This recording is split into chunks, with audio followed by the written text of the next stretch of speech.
So with that, I want to talk about the story today, and we're going to be talking about decision making, and I want to kind of preface this, and I guess I should preface every talk with this, but basically, like, I don't know what I'm talking about. I'm just sharing what's true for me, what my experiences are like, right? And so, some of this might work for you, some of it might not work for you. That's totally okay, right? So I'm not speaking the ultimate truth. I'm just speaking what's true for me and my experience, right? So if it's helpful for you, that's great. And if not, feel free to pass and use some other ideas that work for you. But decision making is something I've thought about a lot, because it's like, you think about, like, basically your entire life is just built on your decisions that you make, right? And we're constantly making decisions throughout the day. And the really fascinating thing about the human brain works is that we make most of our decisions out of just habit, right? So like 98% of like decisions we make are just automatic based on habit. Like, you're driving to work and you don't even, none of us drive to work anymore, right? But back in the day when we used to drive to work, right, it's like you're just on autopilot. You're not even thinking about where you're going. You just drive the same route every day, and you're like, listening to music and talking on the phone and doing something else, right? So a lot of the decisions we make are unconscious in life, and a few of them are conscious. And so if we can make better decisions, we're going to have a better life, right? It's just kind of basic common sense. So I'm going to read a poem, and it's actually my favorite poem since I was a kid. I didn't read that many poems when I was a kid, but this is one of the ones I heard, and I just fell in love with it right away. It's called "The Road Not Taken" by Robert Frost. Two roads diverged in a yellow wood, and sorry I could not travel both, and be one traveler. Long I stood, and looked down one as far as I could, to where it bent in the undergrowth. Then took the other, as just as fair, and having perhaps the better claim, because it was grassy and wanted wear. Though as for that, the passing there had worn them really about the same. And both that morning equally lay, in leaves no step had trodden black. Oh, I kept the first for another day. Yet knowing how way leads on to way, I doubted if I should ever come back. I shall be telling this with a sigh. Somewhere ages and ages hence, two roads diverged in a wood, and I took the one less traveled by, and that has made all the difference.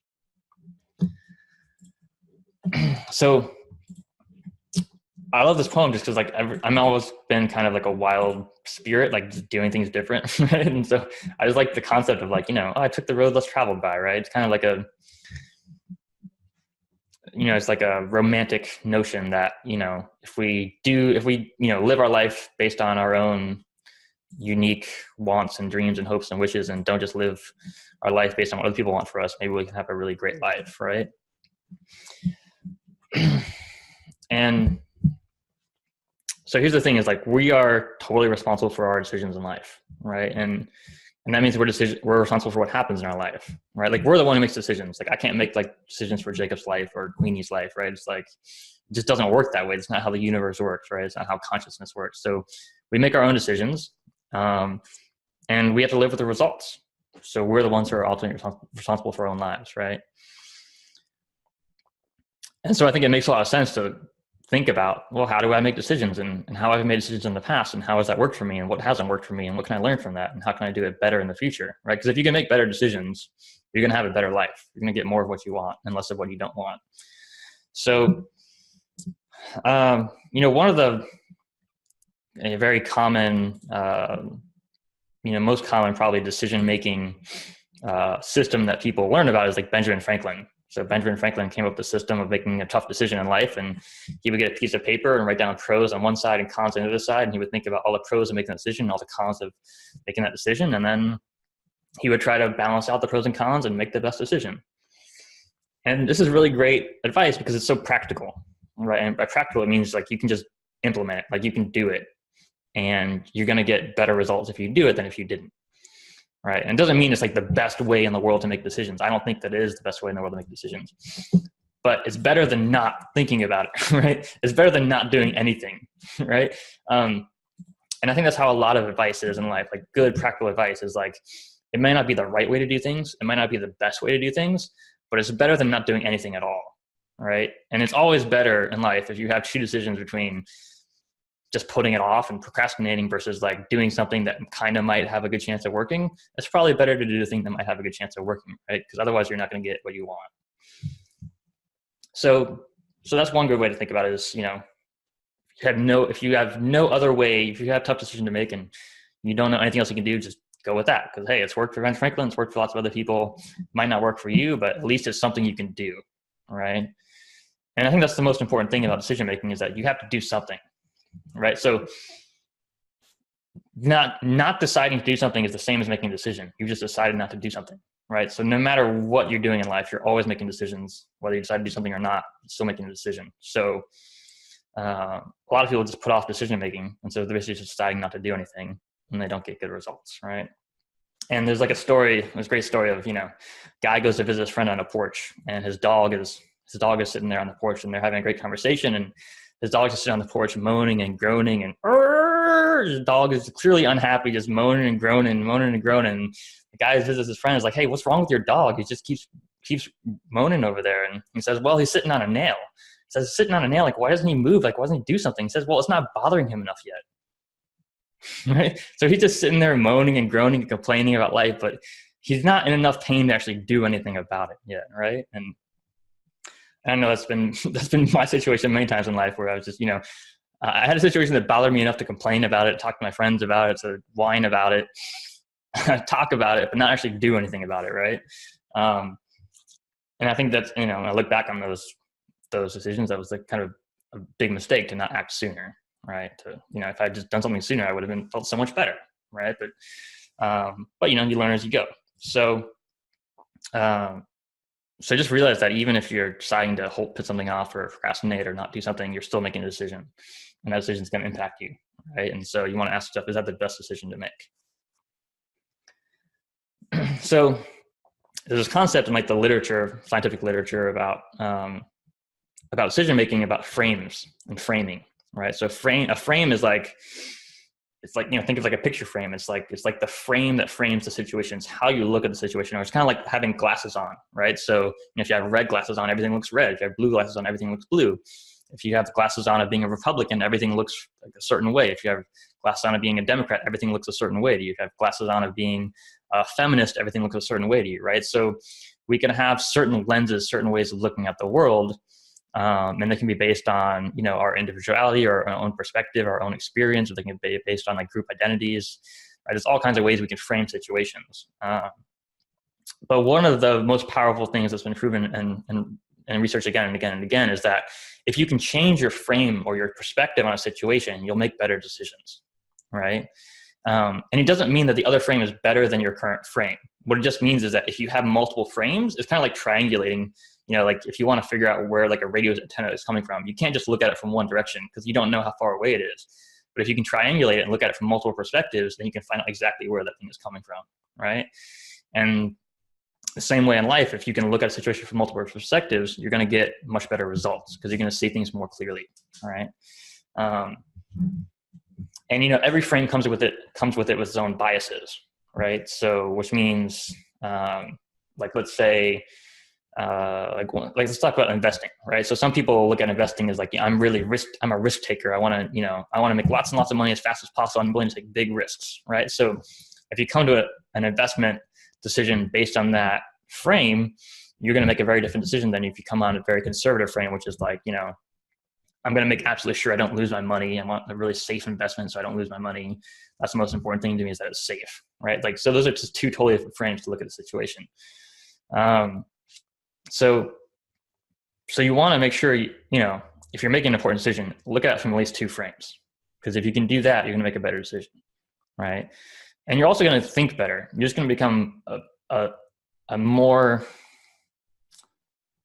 I don't want to say more intelligent, but almost like a more practical, you're going to get better results, basically, if you look at it from different perspectives. And you're also going to have better empathy for other people, right? Because you're going to be able to understand things from their perspectives. One area where this is really interesting to me is like politics, right? Like politics in the United States is like so polarized right now. It's like people are like way on the right or way on the left, and it's gotten like farther and farther apart, right? And there's more and more disagreements, and like families are like having fights more than ever over politics. And I actually had a great political discussion a couple months ago with some people, and it was a great discussion because people weren't trying to just be right. People were actually trying to understand each other, right? And so by looking at people on the other side of the political spectrum's beliefs and actually listening to them and hearing their point of view and trying to understand them, everyone found the conversation to be really enlightening. We learned a lot, and we all felt better about ourselves and about the world after the conversation, right? So, so if you can have that kind of frame, if you can put on the frame of like the opposite end, right, or something you think is horrible or wrong, if you can try to look at the world from the other person's perspective, you might see things a little bit differently, and you might come to have more compassion and more kindness and create better relationships, right?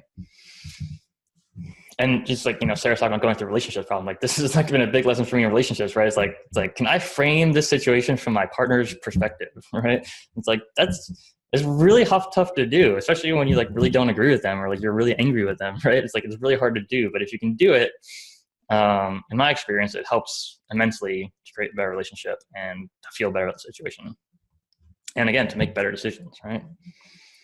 Another way to look at frames is kind of like boxes, right? So a frame is like a box if you're stuck in it, right? So if you only have one frame to look at a situation, you're basically just stuck, right? You're only looking at the world from one perspective, and every perspective has risks and benefits, pros and cons, right? And so if you only have one perspective, you're stuck in a box.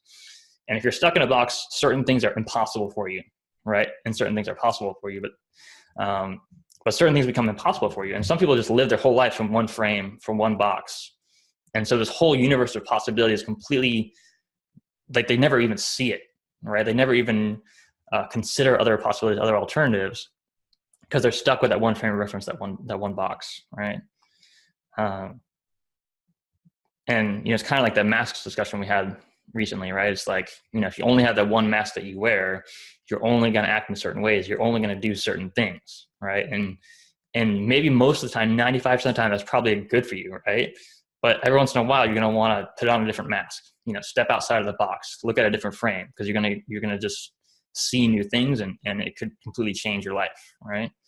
And then, if I look back on my life with like, experiences I've had, things that have happened to me, lessons I've learned, and I could say, well, I'm a much better person after that situation. It was always because I changed my mask, or I got out of a box, or I had a new frame or new perspective on the world, right?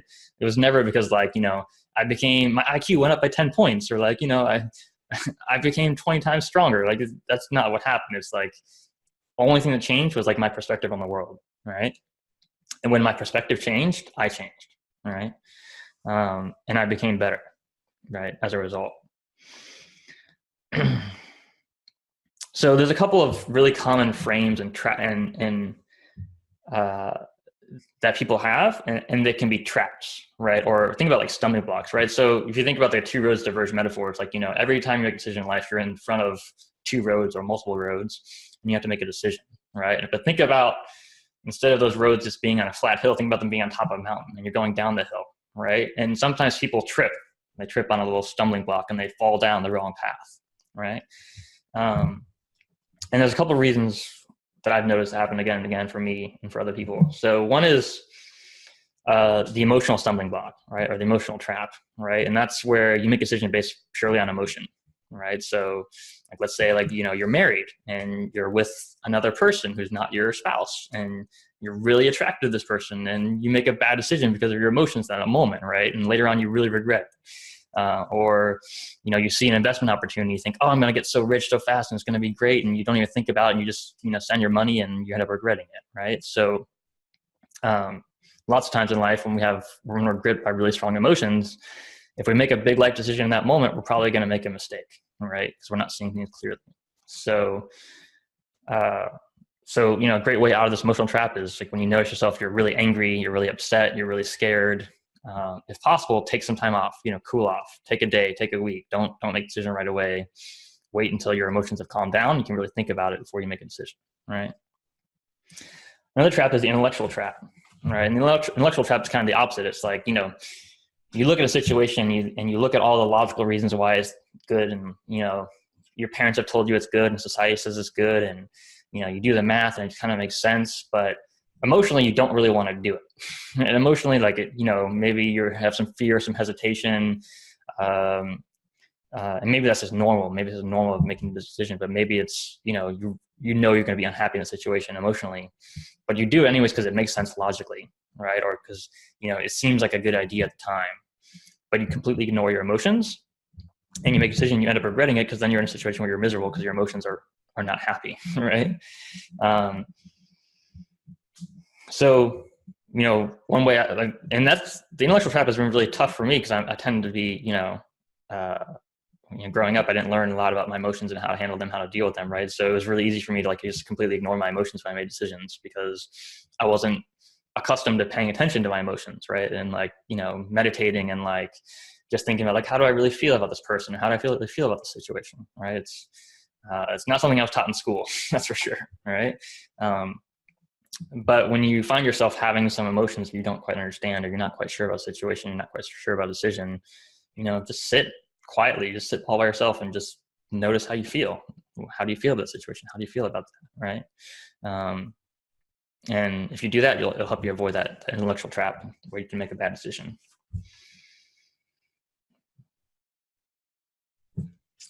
Another one is kind of talked about is like the group trap, the group stumbling block, right? So, you know, when you're part of a group, it's great because you get all these great benefits. You're welcome. You're part of the group. You feel like a community. You feel like a tribe. But you know, like politics is a great example. Like I know people who, you know, they agree on certain issues, not because they agree with the issue, but because they agree with the group, right? It's like, it's not really who they are. It's like the group identity over, like the group values usurp their values, right?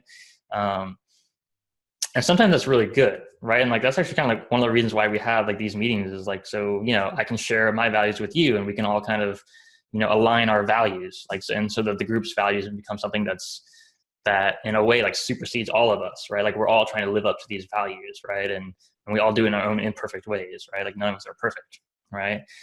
So group values can be really, really great. And so groups aren't always a bad thing, but they can, in certain situations, cause us to make bad decisions for us personally, right? So if we make decisions based solely on the group or based on the group's beliefs, but you know our emotions don't match with it, or our intellect doesn't match with it, at some point we're going to regret the decision, right?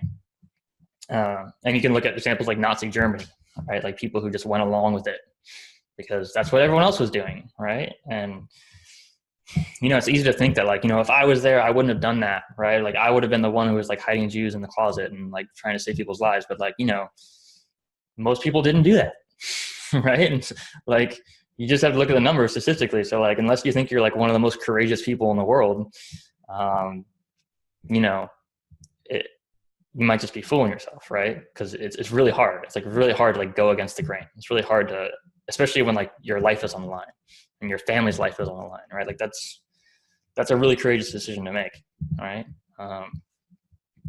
And so we can all work to be more courageous and to make the right decisions, right? But I think it's important, like when you're in a group, when you're with a group, when you identify as part of a group, you know, try to find some time alone, right? Try to find some time with just you where you can get away from that and think about what's really important to you. You know, like I've been to some like workshops and seminars and events and you know, it's like when you're in that room with like that group of people and you're all going through like these transformational experiences, you like create this deep sense of bonding, right?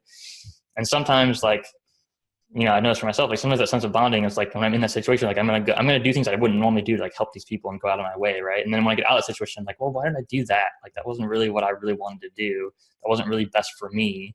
I was just doing it because that was like what the group wanted or needed, right? So yeah, just try to find some time alone if you're stuck in a group or stuck in a group identity, where you can really think about what's the right decision to make for you, right? Another big stumbling block is certainty, right? It's like when you believe you know the absolute truth with absolute certainty, you're likely to make a really bad decision, right? Because no one knows the absolute truth with absolute certainty on really anything, right?